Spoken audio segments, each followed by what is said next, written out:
नमस्कार दोस्तों, आप देख रहे हैं स्टार न्यूज और मैं हूं संगीता। दोस्तों, पश्चिम बंगाल का चुनाव खत्म हो चुका। लगभग पश्चिम बंगाल का यह चुनाव जो था, यह शांतिपूर्वक ही खत्म हुआ। लेकिन अब लोगों की निगाहें जो है वह 4 मई पर टिकी हुई है। 4 मई को आखिरकार पश्चिम बंगाल में किसकी सरकार बनने जा रही है। यह चुनाव शांतिपूर्वक खत्म होने के साथ साथ अब जो सोशल मीडिया पर एग्जिट पोल आ रहे हैं, इसको लेकर टीएमसी के बीच थोड़ी टेंशन देखने को मिल रही है। इससे टीएमसी जो है वह थोड़ी सी घबराई हुई है, क्योंकि सोशल मीडिया पर जितने भी एग्जिट पोल आ रहे हैं, यह केवल गोदी मीडिया के थ्रू आ रहे हैं और सब जो है वह भारतीय जनता पार्टी के पक्ष में ही आ रहा है। इसको लेकर पश्चिम बंगाल की मुख्यमंत्री ममता बनर्जी जो है वह अपने सोशल मीडिया एक्स पर वीडियो के जरिए कुछ लोगों से बातचीत करती हैं। सेकंड के वीडियो में ममता बनर्जी ने बहुत कुछ कह दिया है। ममता बनर्जी अपने सोशल मीडिया एक्स पर वीडियो के जरिए सबसे पहले तो वह सभी धर्म के लोगों को धन्यवाद करती हैं, उनको प्रणाम करती हैं और उसके बाद वह अपने सभी टीएमसी के नेता कार्यकर्ताओं को भी धन्यवाद करती हैं, जिन्होंने अपनी जिंदगी दांव पर लगाकर चुनाव में डटे थे और पोलिंग बूथ पर वह संघर्षों के बीच खड़े थे। ममता बनर्जी ने अपने सभी समर्थकों का भी धन्यवाद जताते हुए कहा कि यह जो एग्जिट पोल दिखा रहा है, यह गोदी मीडिया के थ्रू जितने भी सोशल मीडिया पर एग्जिट पोल दिखाए जा रहे हैं, इसमें भारतीय जनता पार्टी की चाल है। पैसे देकर ये जानबूझकर एग्जिट पोल दिखाए जा रहे हैं उनके पक्ष में, जिसमें टीएमसी को हारता हुआ दिखाया जा रहा है। ममता बनर्जी का दावा है कि ये एग्जिट पोल इससे पहले 16 और 21 में भी दिखाए गए थे, जो कि उस समय ये एग्जिट पोल झूठा साबित हो गया था। और इस बार भी ममता बनर्जी का कहना है कि पश्चिम बंगाल में टीएमसी की सरकार बनने जा रही है।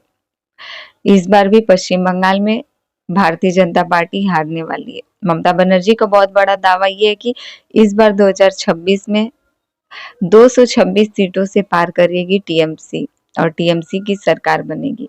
ममता बनर्जी ने सभी लोगों का दिल से अभिवादन करते हुए कहा कि मैं आप सबकी शुक्रगुजार हूँ। आप सब ने इतनी कड़ी धूप में और जो यहाँ पर संघर्ष, भ्रष्टाचार, सभी के खिलाफ, महिलाओं पर अत्याचार, हर एक चीज के खिलाफ, जो एसआईआर को लेकर हमारे ऊपर अत्याचार किया गया था, सभी के खिलाफ जो आप लोगों ने डट कर इतनी कड़ी धूप में भी और सभी का अत्याचार सहने के बाद जो यहाँ पर केंद्र का सुरक्षा बल लगाया गया था, सभी एजेंसियों का डटकर आपने सामना करते हुए वोट दिया है। इन सभी के लिए मैं आपका दिल से धन्यवाद करती हूँ और इस बार फिर से पश्चिम बंगाल में टीएमसी की सरकार बनने जा रही है। ममता बनर्जी ने गोदी मीडिया और एग्जिट पोल पर भी सवाल खड़े करते हुए कहा कि इन सभी का जवाब तो 4 मई को पता चलेगा और अपने सभी समर्थकों से उन्होंने यह कहा कि किसी के भी बहकावे में आकर ऐसा कोई भी कदम न उठाएं और सभी शांति और संयम बनाए रखें। ममता बनर्जी ने सभी लोगों से यह कहा कि जो एग्जिट पोल दिख रहा है यह झूठा है और 4 मई को रिजल्ट हमारे पक्ष में आएगा। ममता बनर्जी बहुत भरोसे के साथ कह रही हैं। और देखा जाए तो पश्चिम बंगाल में जितने भी गोदी मीडिया हो या फिर किसी भी मीडिया के जरिए जो एग्जिट पोल की खबर हम सबको दिखाया जा रहा है सभी चैनलों पर, इसमें केवल भारतीय जनता पार्टी को ही यहाँ पर जीत दिखाया जा रहा है, यानी कि भारतीय जनता पार्टी ही जीत रही है।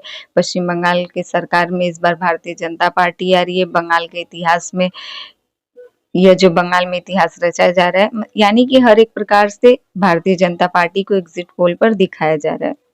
लेकिन ममता बनर्जी को पूरा विश्वास है टीएमसी इस बार फिर से सत्ता में आ रही है और 226 के पार टीएमसी होने वाली है।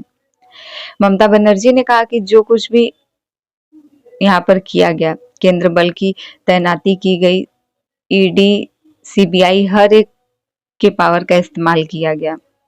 इन सभी का जो सामना लोगों ने किया है, वह इन सब का जवाब लोगों ने अपने वोट को देकर किया है। जो पहले चरण और दूसरे चरण में बम्पर वोटिंग हुई है पश्चिम बंगाल में इस बार। वहीं भारतीय जनता पार्टी ने भी अभी 2 तारीख को अपनी मीटिंग का ऐलान किया है। भारतीय जनता पार्टी भी 2 तारीख को इन सभी सिलसिलों में मीटिंग बिठाने जा रही है। लेकिन भारतीय जनता पार्टी ने भी इस बार पश्चिम बंगाल में जी तोड़ मेहनत किया था। सरकार में आने के लिए। अब देखना ये कि भारतीय जनता पार्टी का यह मेहनत कितना रंग लाता है। पश्चिम बंगाल में जो यहाँ की सत्ता में आने के लिए मेन वोटर्स होते हैं, महिला वोटर्स, जिस पर कि इस बार भारतीय जनता पार्टी ने सही दाव चला है। पश्चिम बंगाल में महिला वोटर्सों को ध्यान में रखते हुए भारतीय जनता पार्टी ने बहुत सारे वादे भी किए, लेकिन देखना है कि पश्चिम बंगाल का चुनाव तो बीत गया। हालांकि यह चुनाव इतना भी आसान नहीं था। कहीं से कुछ हिंसा की खबरें आ रही थी और कहीं से कोई इलेक्शन कमीशन की तरफ से मिस्टेक, तो कहीं से सुरक्षा को लेकर यह सब खबरें जो आती जा रही थी, लेकिन यह खबरें उतनी भी नहीं थी कि हाईलाइट में चला जाए यह मामला और चुनाव पर रोक लगा दिया जाए। लेकिन हाँ, कहीं-कहीं से पश्चिम बंगाल के कई राज्यों से कुछ गड़बड़ी की खबर जो कि सामने आई थी। इन सब के बावजूद पश्चिम बंगाल का चुनाव जो है वह खत्म होता है और शांतिपूर्वक खत्म होता है। लेकिन जो उत्तर प्रदेश के एक आईपीएस की एंट्री हुई है पश्चिम बंगाल में, अजय पाल शर्मा, आप सबको पता होगा, जिसकी एंट्री से यहाँ पर टीएमसी घबराई हुई थी और जो फल्टा में उनकी तैनाती की गई थी, जहाँ से कि उन्होंने टीएमसी के उम्मीदवार जहांगीर खान को भी धमकाने का उनका वीडियो भी वायरल हुआ था और कुछ और भी धमकी भरा उनका वीडियो सोशल मीडिया पर वायरल हुआ था। इस जगह से फल्टा से एक खबर ये भी आई थी कि वहां पर ईवीएम मशीन में भारतीय जनता पार्टी के बटन को कहीं पर काले टेप लगाकर, कहीं पर सफेद रंग के टेप लगाकर मशीनों में पैक कर दिया गया था, ताकि उसका बटन दबाकर लोग उस जो भी पार्टी हो उसके पक्ष में वोट न दे पाए। यही खबर एक जगह की नहीं है, कई जगह से ईवीएम में गड़बड़ी की खबर आई थी। कहीं पर 4-4 बार ईवीएम मशीन का खराब होना, कहीं पर ईवीएम मशीन में किसी भी पार्टी के बटन को फेविकोल ग्लू लगाकर बंद करने की कोशिश की गई, कहीं पर टेप लगाकर उन्हें पैक करने की कोशिश की गई ताकि उस पार्टी को वोट न मिल सके। इसी प्रकार की बहुत सारी खबरें जो कि पश्चिम बंगाल चुनाव में देखने को मिली, लेकिन इसके बावजूद लोगों ने वोट किया और पश्चिम बंगाल में जो बम्पर वोटिंग हुई है, अब देखना ये है कि 4 मई को इसका परिणाम क्या होता है। तो इन सभी को लेकर आपकी क्या राय? आपको क्या लगता है कि पश्चिम बंगाल में जो बम्पर वोटिंग इस बार हुई है, पश्चिम बंगाल में इस बार किसकी सरकार बनने जा रही है? 4 मई को किसकी सरकार आ रही है? क्या जो एग्जिट पोल दिखा रहा है यह सच साबित होगा?